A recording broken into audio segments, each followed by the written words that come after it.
শোনো শোনো, তুমি যখন আমার পেটের মধ্যে ছিলা মাঝে মাঝে লাথি মাইরা ঘুম ভাঙ্গা দিছ, চোখের পানি ফালায়া ফালায়া রাতগুলো পার করছি, কাউরে বলি নাই। আবার যখন তোমার নিয়ে খাইতে বসছি লাথি মারছে, প্লেটটা রাইখা দিছি, কাউরে বলি নাই।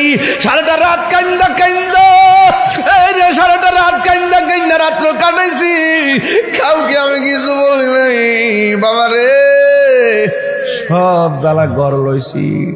যেই দিন তোরে লই আমি অন্ধকার ঘরে পড়ছি, দায়ে মা চতুর্দিকে বসে আছি, ওই সময় ঘন্টার পর ঘন্টা আমার যে লাতিগুলা মারছস বারবার বেউস হইয়া গেছি বলে আমারে কইছে। ওই সময় আমার পেটের ভিতরে এত ব্যথা পাইতাম, আর দাইমারে কইতাম, সখিনা রে দেশ না চুরিটা দে। আগে যদি জানতাম পেটের মধ্যে বাচ্চা রাখলে এত কষ্ট হবে, জীবনও পেটের মধ্যে বাচ্চা নিতাম না। এত কষ্ট, এত কষ্ট, এত কষ্ট।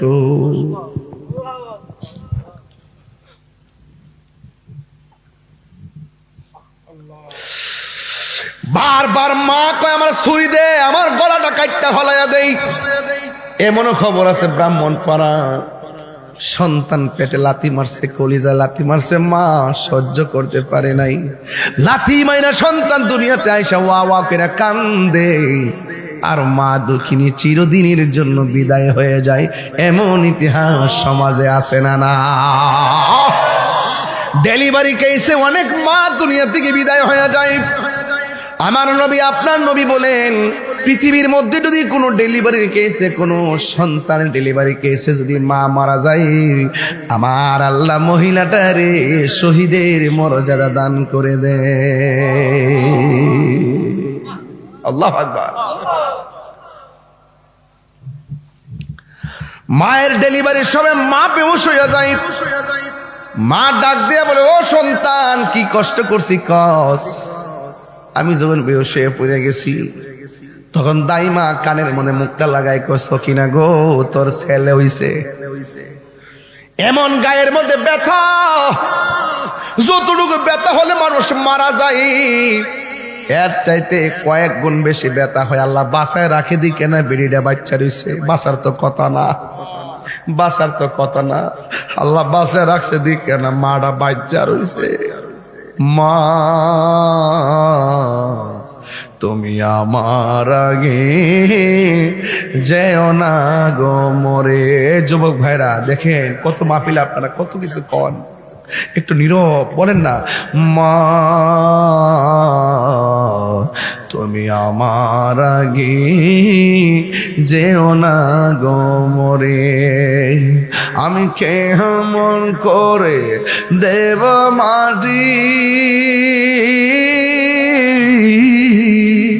আমি কেমন করে দেব মাটি তোমারি কবরে। মা তুমি আমার আগে যেও না গো মরে। আমি কেমন করে দেব মাটি। আল্লাহু আকবার না কেন? আমি কেমন করে দেব মাটি তোমারি কবরে। মা তুমি আমার আগে যেও না গো মরে। যখন রাত্রি নিঝুম, নেই চোখে ঘুম, একলা শূন্য ঘরে, তোমায় মনে পড়ে মাগো, তোমায় মনে পড়ে। আল্লাহু আকবার কথা কেন? মাগো, এ যুবক ভাইরা শিখেন, মাগো তোমার মতো লয় না কেহ, আমায় কোলে টানি। মাগো তোমার মতো লয় না কেহ, আমায় কোলে টানি। আঁচল দিয়ে মুছে নাকি, আঁচল দিয়ে মুছে নাকি আমার চোখের পানি। হায়রে মা জননী আমার, হায়রে মা জনন, সবাই হায়রে মা জননী আমায়, হায়রে মা জননী। একটা জবান বন্ধ রাখবেন না, মহব্বতে মায়ার সুরে বলু সুবহানাল্লাহ। আল্লাহর হাবিব বলে মা মা, মনে আছে রে বাজান? আপনি কান্দেন না, হাসেন কেন? কই নবী গো, পেটে যাওয়ার পরে বড় খুশি ছিলাম, প্রসব ব্যথায় বড় কষ্ট পাইলো, চেহারা দেখে বড় খুশি হয়ে গেছি, তিলে তিলে জাদুমণিরে বড় করে প্রতিষ্ঠিত করছি। একদিন আমার পোলার আমি একটা কাজ করতে বলেছি, আমার পোলা আমার খবর লয় না, এমন ভাবে কষ্ট পাইছি, শেষ পর্যন্ত আমি আল্লাহরে কইছি, আল্লাহ যে আমার খবর লয় না, তুমি তারে চাইও না।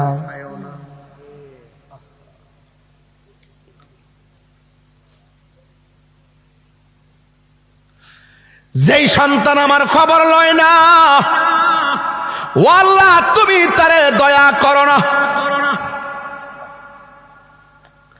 মহিলাটা কয় আমি কান্দি না, হাসি কেন? আমি আনন্দে হাসি, আল্লাহ যে আমার মতো ফাগলনির দোয়াটা কবুল করছে।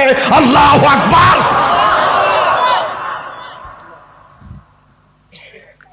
মা বাবা এমন জিনিস, খবরদার পোলাপান, আমি তাহিরিকে যদি 1 সেকেন্ডের জন্য ভালোবেসে থাকো, খবরদার বলে দিয়ে গেলাম, মা বাপরে কোনোদিন কান্দায়ও না, মা বাবারে কোনোদিন দুঃখ দিয়েন না।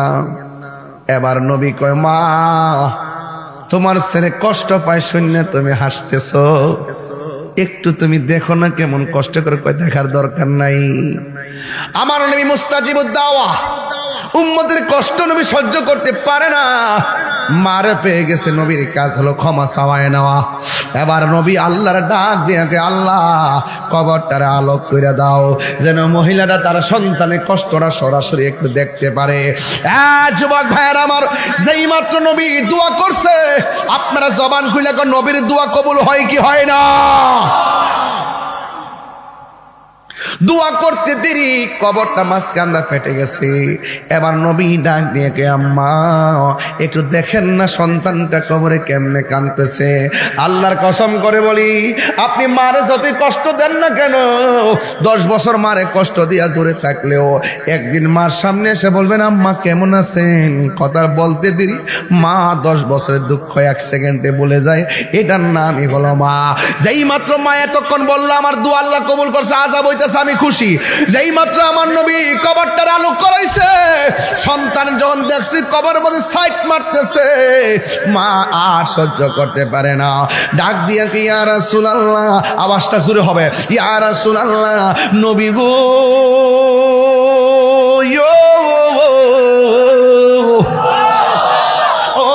মায়ার নবীজি, আমি যদি জানতাম আমি বদদুয়া দিলাম আর জাদুমণির আল্লাহ এমন কষ্ট দিব, আমি কোনোদিন আমার জাদুমণির এমন বদদুয়া দিতাম না। চিৎকার মাইরা কি আল্লাহু আকবার বলা যাবে না? আল্লাহু আকবার। ডাক দিয়া বলে ইয়া রাসূলুল্লাহ নবী গো, ও নবী, আগে যদি জানতাম আমার জাদুমণির এত কষ্ট দিব, জিন্দেগিতে আমি বদদুয়া দিতাম না। আল্লাহর হাবিব বলেন মা আগে বলেন আপনি মাফ করছেননি? হুজুর গো, নবী গো, আমার মনে কোনো দুঃখ নাই, আমার সন্তানটারে যেন আমার আল্লাহ মাফ করে দে। এই কথা বলতে দেরি রে বাবা, আমার আল্লাহ সন্তানের বডির নিচে জান্নাতের গালিচা বিছাইয়া দিছি। চিৎকার মেরে কি আল্লাহু আকবার বলা যাবে না? আমি বুঝাইতে চাইতেছি, মার মনে কষ্ট দিলে দুনিয়া তো ভুগবা, আখিরাত তো ভুগবা, কবরেও ভুগবা। এই জন্য একটা মানুষের দোয়ার মাঝখানে কোনো পর্দা থাকে না, দোয়া করলে ডাইরেক্ট কবুল, বদদুয়া দিলেও কবুল। এই মানুষটার নাম হলো জনম দুঃখিনী মা। খবরদার খবরদার, ওই মা বাবাকে কান্দাইয়া শুধু তাহিরির ওয়াজ কেন, মক্কা মদিনা গেলেও কোনো লাভ হবে না। কথা বলেন ঠিক কিনা? বন্ধুগণ, অনুরোধ করে বলি, খবরদার খবরদার, আজকে যারা মা হারাইছেন বাড়িতে কারে মা কইয়া ডাক দিবেন। যারা আমার মতো বাবা হারাইছেন বাড়িতে যায় কারা বাবা কইয়া ডাক দিবেন।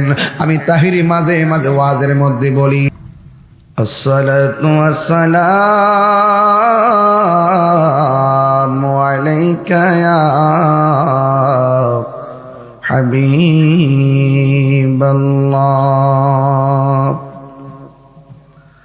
আসসালাতু ওয়াসসালামু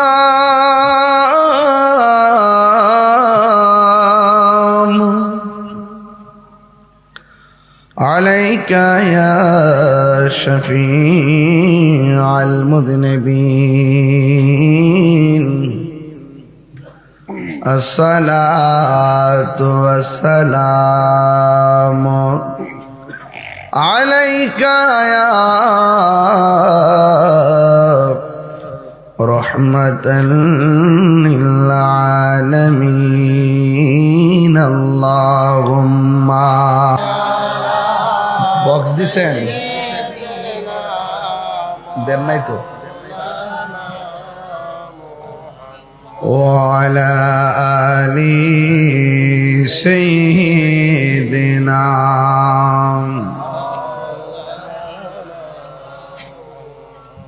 দরদ মাকে কণ্ঠে বলি, আল্লাহুম্মা সাল্লি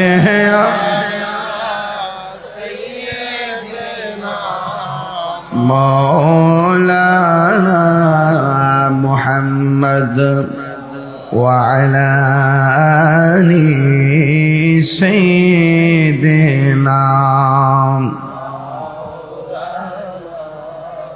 হেরার গুহায় তোমারি ধ্যান, আসমান থেকে নামে আল কোরআন, ভাঙল সবার ভুল তোমারি উপরে, আসলো কোরআনের ছায়া তোলে।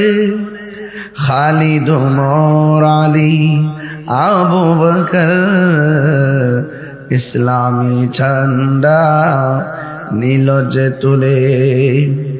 আল আমিন তুমি ছিলে চিরদিন সকল মানুষের তরে, হে রাসূল তোমাকে ভুলি আমি কেমন করে, হাজারো ব্যথা বেদনার পরে ফিরে আসুনি তুমি আপন ঘরে, দিনের আলো তুমি ছড়িয়ে দিতে চলে গেছো মদিনায় মক্কা ছেড়ে। হে রাসূল তোমাকে ভুলি আমি কেমন করে, হে রাসূল তোমাকে ভুলি আমি কেমন করে। আল্লাহুম্মা সাল্লি মারহাবা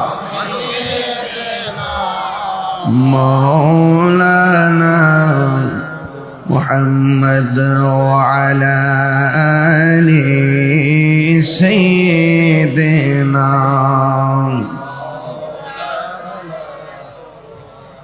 লা ইলাহা ইল্লাল্লাহ, লা ইলাহা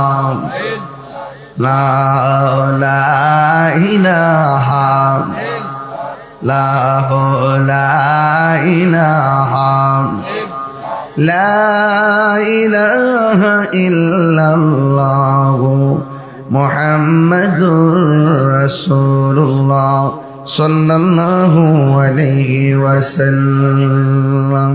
উপস্থিত কুমিল্লা ব্রাহ্মণপাড়া দীর্ঘভূমি জনাব মোহাম্মদ আব্দুল খালেক সাহেবের বাড়ি গৌসিয়া রোকেয়া শাহী দরবার শরীফের 19তম বার্ষিক ওয়াজ ও দোয়ার মাহফিল, সভাপতি জনাব মোহাম্মদ সিরাজুল ইসলাম সাহেব। আজকের মাহফিলের প্রধান আকর্ষণ বিশিষ্ট ইসলামী চিন্তাবিদ সুন্নি জামাতের অতন্দ্র প্রহরী সহযোদ্ধা আল্লামা মুফতি জুবাইর আহমদ ফাতিহি বিন হুসাইনি সাহেব। বক্তব্য রেখেছেন স্নেহাস্পদ হাফেজ আলমগীর হোসেন জালালী সাহেব, মাওলানা হাফেজ জাকির হোসেন সুন্নি আল কাদরি সাহেব। সার্বিক তত্ত্বাবধান জনাব আবু তাহের আবরণী সাহেব, জনাব মোহাম্মদ আবু জাহের জাহিদ সাহেব। মাহফিল পরিচালনায় বড় শাহজাদা মোহাম্মদ এনামুল হক বিল্লাল। উপস্থাপনায় জনাব মোহাম্মদ রুহুল আমিন স্যার।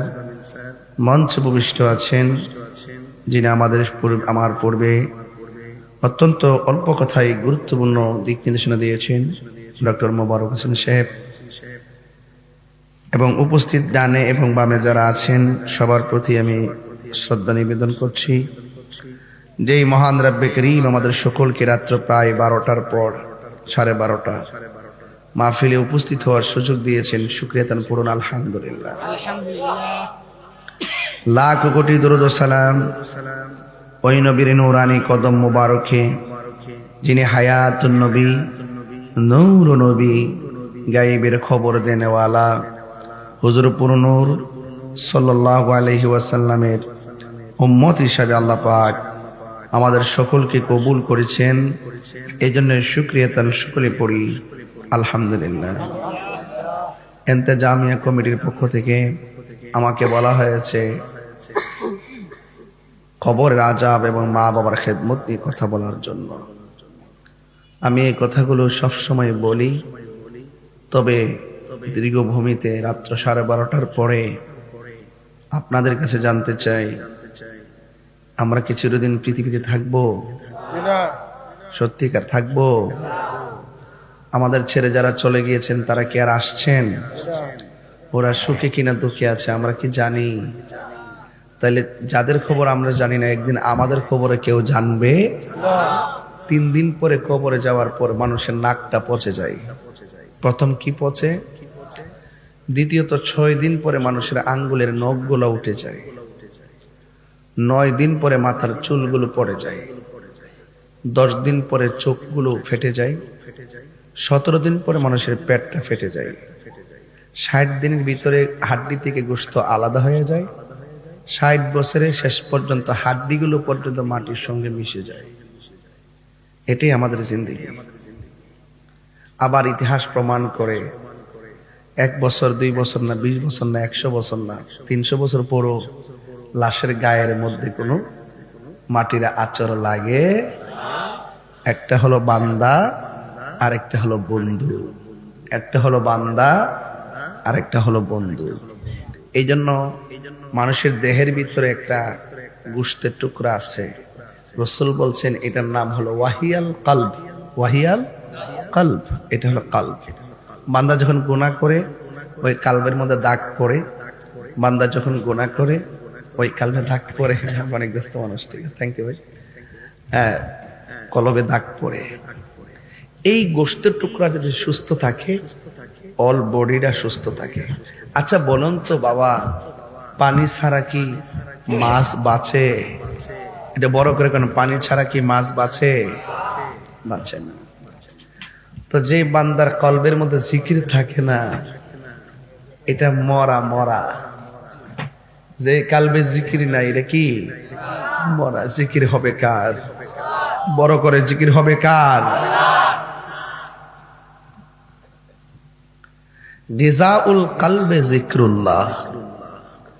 আত্মার খাদ্য হলো, কালবের খাদ্য হলো মাওলা পাকের জিকির। ঠিক না ঠিক?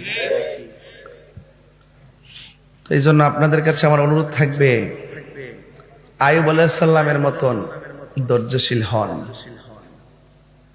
যিনি আল্লাহকে বলছেন, আল্লাহ আমার অল বডি পচে গেছে, আমার জিহ্বাটারে তুমি ভালো রাখো, কেন? এই জিহ্বা দিয়ে যেন আমি আপনার জিকির করতে পারি। কি করতে পারি? জিকির। এজন্য জিহ্বাটারে জিন্দা রাখতে হইব।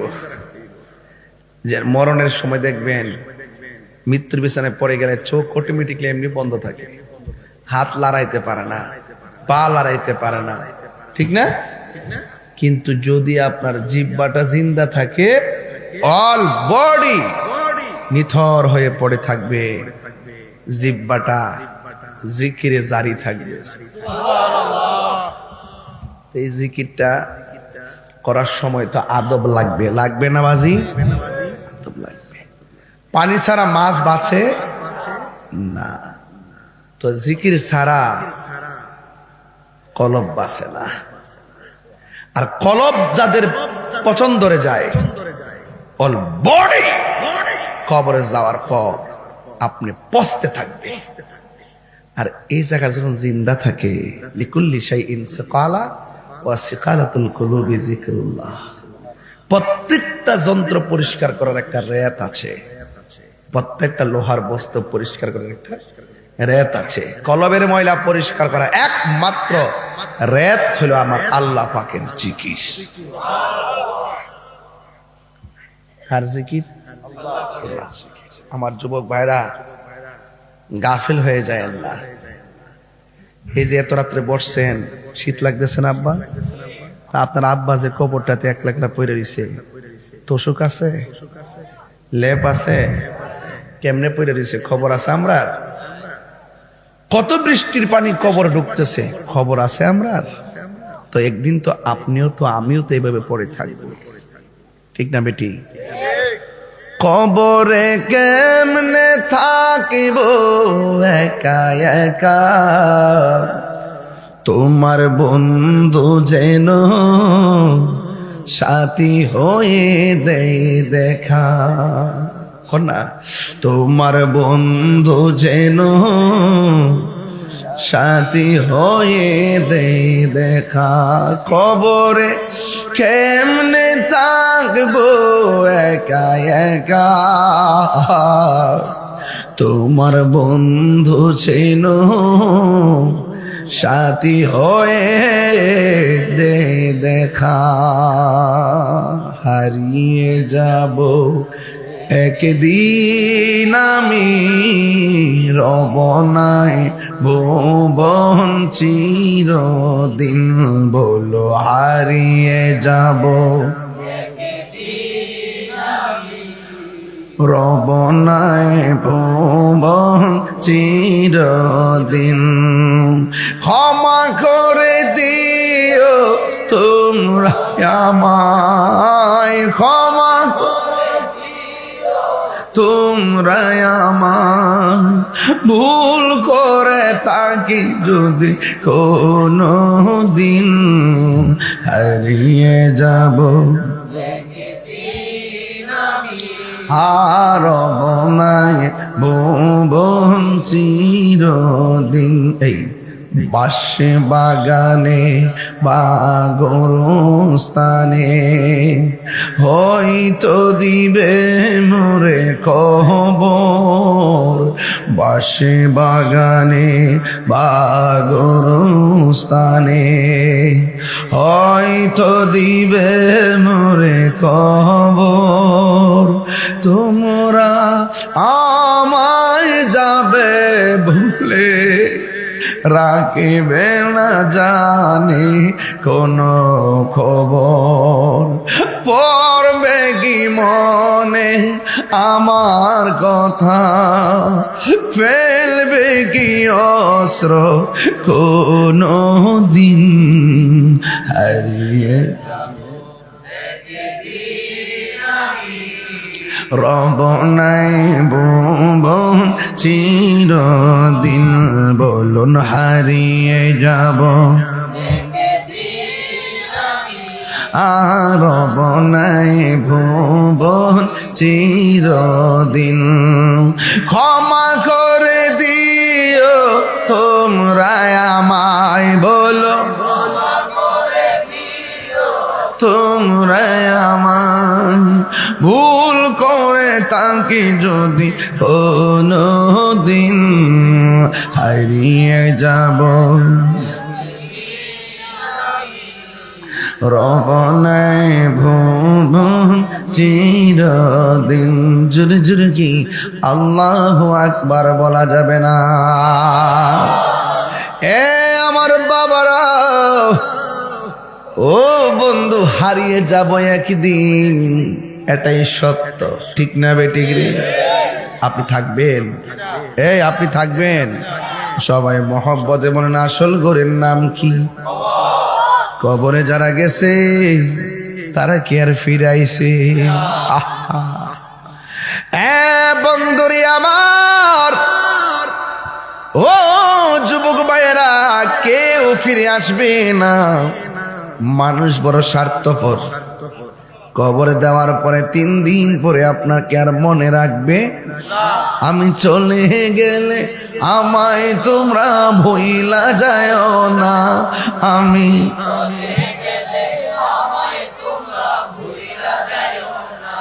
ডাইনে মামে মাটি আমার মাটির বিছানা, ডাইনে বামে মাটি আমার মাটির বিছানা। আমি চলে গেলে আমায় তোমরা ভুইলা যায় না, আমি চলে গেলে আমায় তোমরা ভুইলা যায় না। ডাইনে বামে মাটি আমার মাটির বিছানা, ঠিক কিনা? নাকি বিল্ডিং হইব? বিছনা বিছে দিলে কাম হইব? কবর ফাঁকা কইরা ভিতরে নিয়া লস্ত সুকার লেপ দিলে কাম হইব? দুনিয়ার প্রশ্নের, দুনিয়ার পরীক্ষা হলের প্রশ্ন ওপেন না গোপন? গোপন। যদি ওপেন হয়ে যায়, স্যার আছে, এটা প্রশ্নপত্র ফাঁস কয়। যদি হয়ে যায় তাহলে আবার প্রশ্ন করা হয়, আবার পরীক্ষা নেওয়া হয়। কিন্তু কবরে যাওয়ার আগে আল্লাহ কবরে যে 3টা প্রশ্ন করবে, এই 3টা প্রশ্নকে আল্লাহ পাক আগেই ফাঁস করে দিছে। এই উত্তর কিন্তু আপনি মুখস্থ করে গেলে দিতে পারবেন না। এই উত্তর দিতে গেলে আপনার ঈমানও লাগবে, আমলও লাগবে। কথা কোন ঠিক না? এই জন্য আমার যুবক ভাইয়েরা,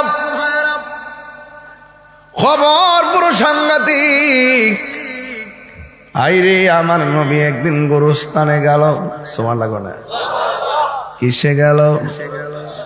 আমার নবী যদিও কবরের উপরে জবান খুলে কন, জবান খুলে কন রে বাবা। নবী উপরে থাকলেও নিচে দেখার ক্ষমতা আছে না নাই? আরো বড় করে কোন আছে না নাই? নবীকে ক্ষমতা দিছে কে? ওয়ামা ইয়াস্তাবিল আহইয়া ওয়ালাল আমওয়াত ইন্নাল্লাহা ইউসমিউ মান ইয়াশা।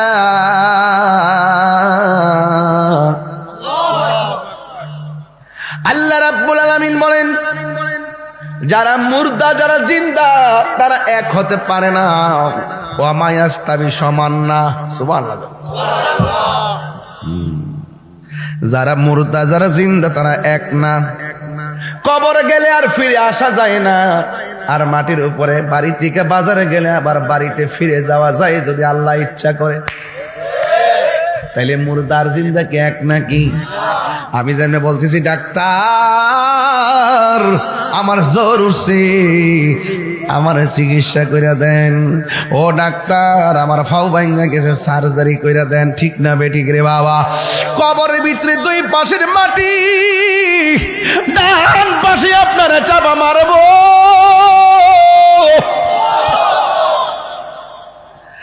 ডান পাশের মাটি চাপা মারবো গো। বাম পাশের হাড্ডির ভিতরে ঢুকে যাবে, বাম পাশের মাটি চাপা মারবো, ডান পাশের হাড্ডির ভিতরে ঢুকে যাবে। আপনি বলবেন, ও ব্রাহ্মণ পড়া ডাক্তার আমার সার্জারি করে দেন। সুযোগ আছে, কথা কন, সুযোগ আছে বাজান? এটা কি মোল্লার কথা না আল্লাহর কথা?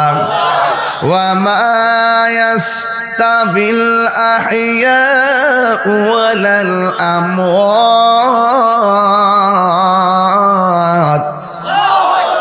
আল্লাহ রাব্বুল আলামিন বলেন, যারা মুর্দা যারা জিন্দা এরা এক না। এই মুহূর্তে ব্রাহ্মণপাড়া বাজারে একবার কিন্তু এই দিকটা যাওয়ার সময় দেখছিলাম ব্রাহ্মণপাড়া বাজারে একটা আগুন লাগছিল, মনে আসেনি জিল্লাল? ওই যে হাতের কোনার মধ্যে মুটটা দিয়ে আগুন লাগা। ব্রাহ্মণপাড়া বাজারে আগুন লাগলে মানুষ নিভাইবার জন্য দৌড়ায় আসে, রাইট? আবার যদি মানুষ নিভাইতে না পারে ফায়ার সার্ভিস দৌড়ায় আসে। আল্লাহর হাবিবকে বেনামাজি হইয়া কবরে গেলে ওই কবর ভিতরে জাহান্নামের আগুন ঢুকাইয়া দেওয়া হয়, তাপ দেওয়া হয়। যদি কবরের ভিতরে আগুন লাগিয়া যায়, ব্রাহ্মণ পাড়ার মানুষ নিভাইবার সুযোগ আছে না নাই? এই তো আল্লাহর কথা সঠিক, যারা জিন্দা যারা মুর্দা এক। বাস তিনবার ডাক দিয়া কোন আল্লাহ।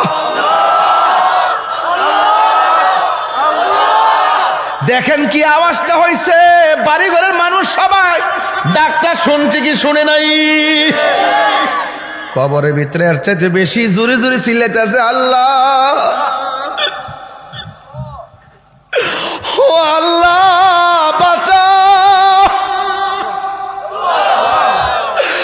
আর পারি না,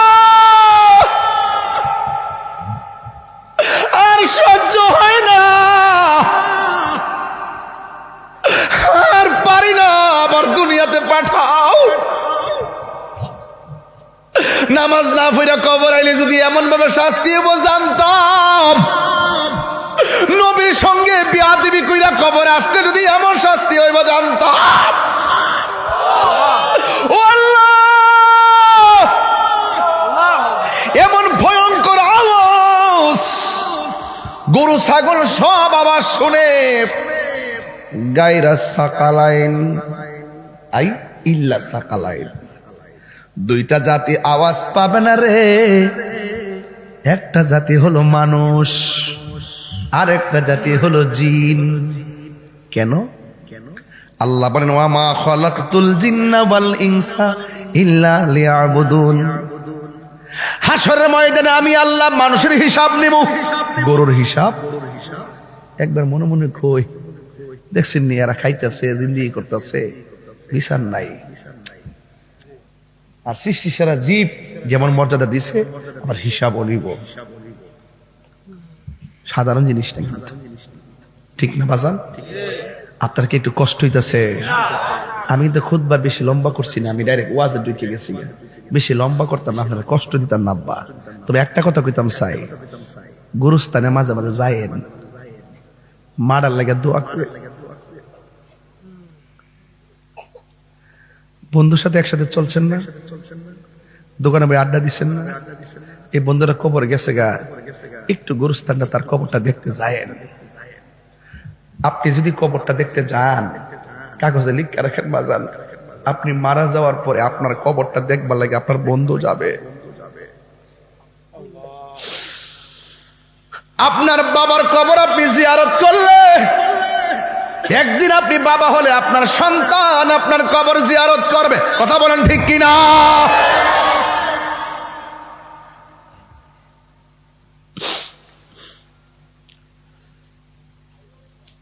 এই জন্য আমার যুবক যারা জিন্দা যারা মুর্দা তারা এক হতে পারে না। কবরে আযাবের আওয়াজ সবাই শুনে, গরু ছাগল সবাই শুনে, মানুষ শুনে না। মানুষ রে, মানুষ সৃষ্টি সেরা জীব, আবার মানুষ পশুর চাইতে নিকৃষ্ট। মানুষ সৃষ্টি সেরা জীব, আবার পশুর চাইতে নিকৃষ্ট। কি মনে করেন? রাস্তার মধ্যে যদি কোনো মানুষকে দেখেন বস্তাটা তুলতে পারে না, দয়া কইরা দাঁড়াইবেন, বস্তাটা তুইলা দিবেন। কষ্টদায়ক বস্তু সামনে থাকলে সরাই দিবেন, এতে আল্লাহ অনেক খুশি হয়।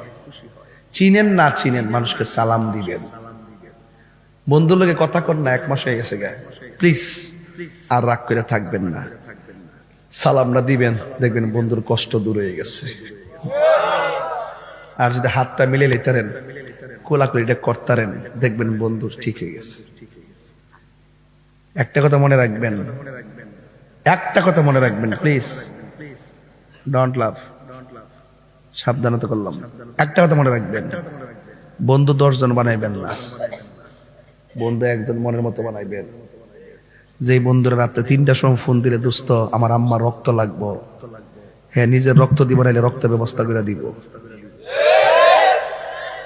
আর যে বন্ধুরা বন্ধুর হাতের মধ্যে বাবার ট্যাবলেটটা তুলে দিছে, এই পৃথিবীর মধ্যে যদি কোনো শত্রু থাকে, এটা তোমার সবচাইতে বড় শত্রু। হাত তুলে বলো, ঠিক কি না বলো?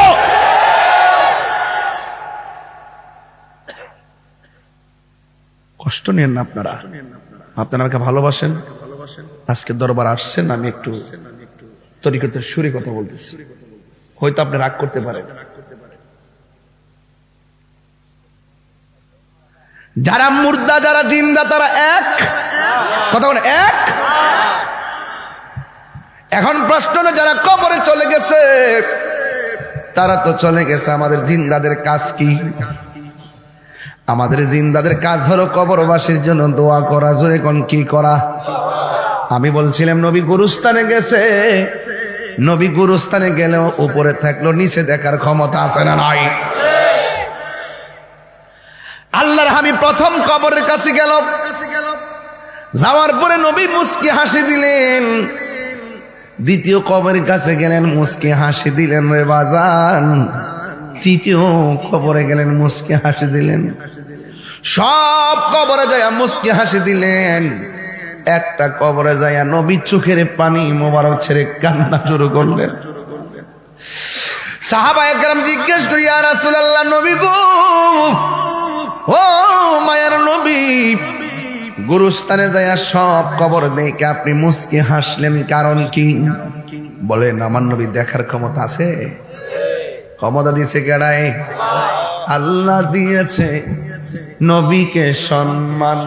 একটু গজল গাই মাঝে মাঝে, কষ্ট আপনাদের, বলেন না, আল্লাহ দিয়েছে নবীকে সম্মান, তোমার হিংসা হবে কি?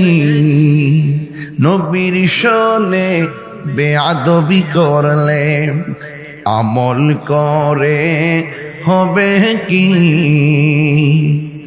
হাসরের ময়দানে কোন নবী কথা বলতে পারবে না, মোর নবী কথা বলিবেন। বলবেন স্যার, নূর নবী কথা বলিবেন। বুখারী শরীফ খুইলা দেখো না, আল্লাহ দিয়েছে নবীকে সম্মান। বলেন, আল্লাহ দিয়েছে নবীকে সম্মান, তোমার হিংসা হবে কি? কোরআন হাদিস খুলে দেখো সব, কোরআন হাদিস খুলে দেখো, নবীর উপরে কেহ নাই, নবীর কণ্ঠের চেয়ে কণ্ঠ। সুবহানাল্লাহ। নবীর সামনে জোরে কথা কন যায়? নবীর সামনে যাওয়া যায়? নবীজি যদিও মেষ চড়াইছেন, কিন্তু নবীকে রাখাল বলা যাবে? আমাদের দেশে অনেকে আছে না রাখাল বলে, এদের কথা কান দেওয়া যাবে? আল্লাহ বলছে, তোমরা পরস্পর পরস্পরকে যেভাবে ডাকো আমার বন্ধুকে সেইভাবে ডাকো। আবার বলছে, লা তারফাউ আসওয়াতাকুম ফাওকা সাউতিন নবী। আমার আল্লাহ বলতেছেন, ও পৃথিবীর মানুষ, তোমরা আমার নবীর কণ্ঠের সামনে উঁচু কণ্ঠে কথা বলো। নবীর সামনে উঁচু গলায় কথা বলা যাবে? সাবধান, সাবধান, সাবধান। আল্লাহর হাবিব যখন তিনি চলে গেছে, যাওয়ার পর আমার নবী দেখেন সব কবরে আরাম ফরমাচ্ছেন। সাহাবীরা ডাক দিয়ে কই, নবী গো, আপনি সব কবর দেখলে আপনি হাসি দিলেন, মুস্কি হাসলেন, কারণ কি? আমার নবী বলে, সাহাবীরা রে, আমি যাহা দেখি তোমরা তা দেখো। নবী ডাইনে দেখার ক্ষমতা আছে না নাই? নবী বামে দেখার ক্ষমতা আছে না নাই? নবী সামনে যেমন দেখে পিছনেও দেখার ক্ষমতা আছে না না? হাই রে নবীরে সেই ক্ষমতা দিয়েছে কে? আল্লাহ দিয়েছে। এবার আমার নবীকে, ও সাহাবীরা, আমি যখন গুরুস্থানে ঢুকলাম, আমি তাকায় দেখতেছি সবগুলো লাশের নিচে আমার আল্লাহ জান্নাতের গালিচা বিছায়া রাখছে। আল্লাহ